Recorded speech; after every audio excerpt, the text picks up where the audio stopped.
السلام عليكم. ان شاء الله هنبدأ نشرح في دروس الماس للصف الثاني الاعدادي. يعني هناخد الامور بشكل بسيط، الموضوع سهل مش صعب.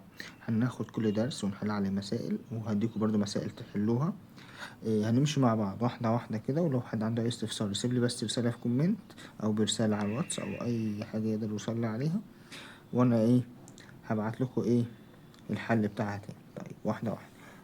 احنا اول حاجة عندنا اليونت 1 بنتكلم عن النمبرز اند اوبريشن اون them. طب دي بتتكون من 3 دروس. طيب اول درس properties of proportion، الدرس التاني هيكون تكملة ليه، الدرس التالي continue proportion. طيب واحدة واحدة نخش مع بعض على على الدرس الاول. اول حاجة، اول نقطة هنشتغل عليها اللي هي concept of proportion. طيب احنا عندنا هنا اول حاجة A over B equals C over D. طيب احنا هنا دي عبارة عن four quantities.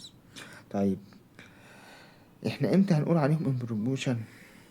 طيب احنا عندنا ال A B C D. ال A دي ال first proportion، ال B ال second، ال C third، ال D fourth. تمام. زي ما احنا هنا برضو موضحين كل جزء مكانه فين. يعني ال A مكانه فين وهو ده الفيرست، ال B مكانه فين السكند، ال C مكانه فين الثيرد، ال D مكانه فين بيكون الفورث. تمام. طيب احنا عندنا حاجة كده بسيطة بنتعرف عليها اسمها الاكستريم والمين.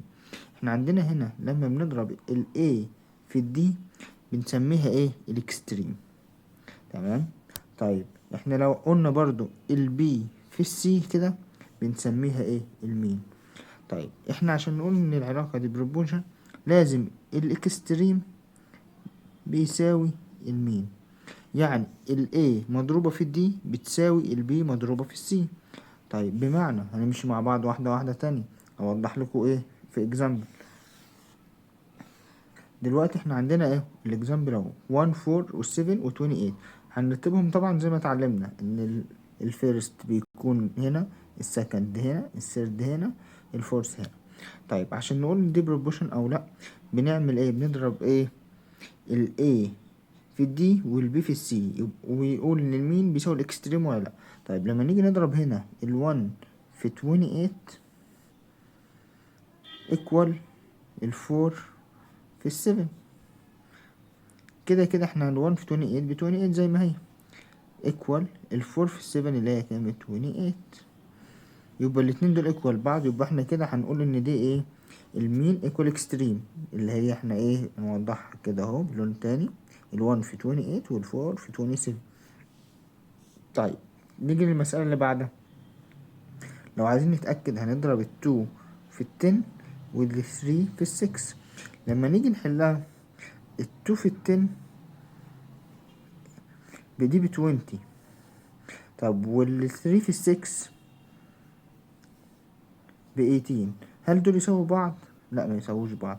يبقى دي العلاقة دي نوت بروبوشن، صح كده؟ طيب واحدة واحدة تاني. احنا هنعيد برضو الخطوة تاني. امتى بنقول بروبوشن او لا؟ اهو بيقول في المسألة تاني او في القانون ده تاني A over B equals C over D. then ال A مضروبة في ال D بتساوي ال B في ال C. اللي احنا قلنا ان الاكستريم بتساوي المين. تمام. زي المثال ده 3 over 4 equals 6 over 8. هنضرب ال 3 في ال 8 هتطلع ب 24، وضربنا ال 4 في ال 6 هتطلع ب 24. فالعلاقة دي كده بروبوشن، الاكستريم بتساوي المين. تمام. دي سهلة وبسيطة ولو في حد عنده اي استفسار فيها انا معاكم برضو تاني. طيب ناخد بقى كده اكزامبل على الدرس بتاعنا. طيب احنا هنا في اول اكزامبل بيقول find the third proportion for the number. طب هو هنا بيقول لك اوجد الرقم التالت. طب احنا عايزين نعرفه، هنعرفه ازاي؟ طب واحدة واحدة. اول خطوة ان احنا دلوقتي عندنا حاجة واحدة ناقصة، هنفرضها انها اكس. تمام. واحنا اصلا عندنا في المسألة 2 والفور والتوينتي. يبقى ده الفيرست، ده السكند، الثيرد بقى هنخليه اللي هو الاكس ده، والفورث اللي هو التوينتي. هنرتبها بالترتيب اللي احنا خلاص حفظناه وعرفناه. تمام. يبقى 2 over 4 equal x over 20. طيب عشان هجيب الاكس هنعمل هنضرب ال 2 في ال 20 وال 4 في الاكس. مش احنا قلنا الاكستريم بيساوي المين؟ طيب لما نيجي نضرب ال 2 في ال 20 ايكوال الفور في الاكس، هتطلع ايه؟ 40 ايكوال 4 اكس. طيب احنا عايزين نخلي الاكس لوحدها، هنقسم هنا على الفور ونقسم هنا على الفور، تطلع معانا ايه؟ الاكس بايه؟ ب10. يعني واحدة تاني اهو، تعالى نمشي مع بعض. الاكس ايه في الفور والتو في ال20. هنخلي الاكس في طرف لوحده ونضرب التو في ال20 وايه ونقسم على الفور، هتطلع معانا الايه؟ ب10. ما اعتقد الموضوع بسيط وسهل ومفيهوش اي مشكلة. ايه برضو هنحل مسألة تانية وتالتة برضو على الموضوع ده. يلا ناخد المسألة التانية مع بعض كده. هنا بيقولك يوجد لي الفورس بروبوشنال.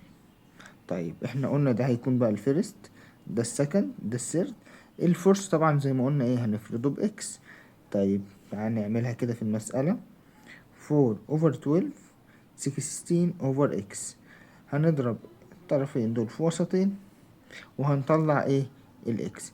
زي ما قلنا برضو اللي هي الاكستريم بتساوي المين، يبقى هنا الفور اكس وهنا 12 في 16. تمام. والاكس ايكوال كام؟ 48. طيب الموضوع بسيط، في اي مشكلة في اي حاجة؟ لا سهل وبسيط، مفيش اي حاجة. احنا يا دوب بنجيب ايه؟ قيمة الاكس. تمام كده. طيب نيجي بقى ايه على المسألة التالتة. هنا بيقولك find the value of y that make the quantity. طيب هو اصلا مديك المسألة وبيقولك طلع لي قيمة الواي. طب هو لما بيقولك يعني كلمة ان هو بيقولك انها proportion، ده يعني ايه؟ عشان تعرف ترتيب المسألة، ان التن دي الفيرست، التو واي سكند، ثري واي ثيرد، والفيفتين دي الفورث. واحنا طبعا خلاص عرفنا الترتيب. تمام. يبقى التن هنا، التو واي هنا، الثري واي، الفيفتين. طب هنضرب بقى التن في الفيفتين. تمام.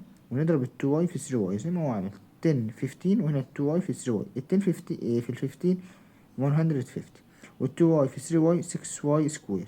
طب لما نيجي نعمل هتطلع ايه؟ هنقسم ايه؟ عايزين نخلي الواي سكوير في طرف لوحده، نقسم على 6، يبقى الواي سكوير ايكوال 25. هناخد الروت بتاعها. طبعا لما بنيجي ناخد الروت بنبقى ايه؟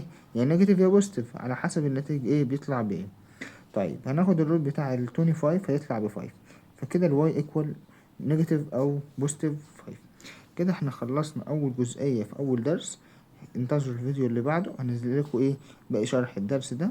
واللي عنده اي استفسار اي حاجة ممكن يتواصل معايا على الصفحة في الكومنتات او على الواتساب على نفس الرقم، وانا معاكم ان شاء الله.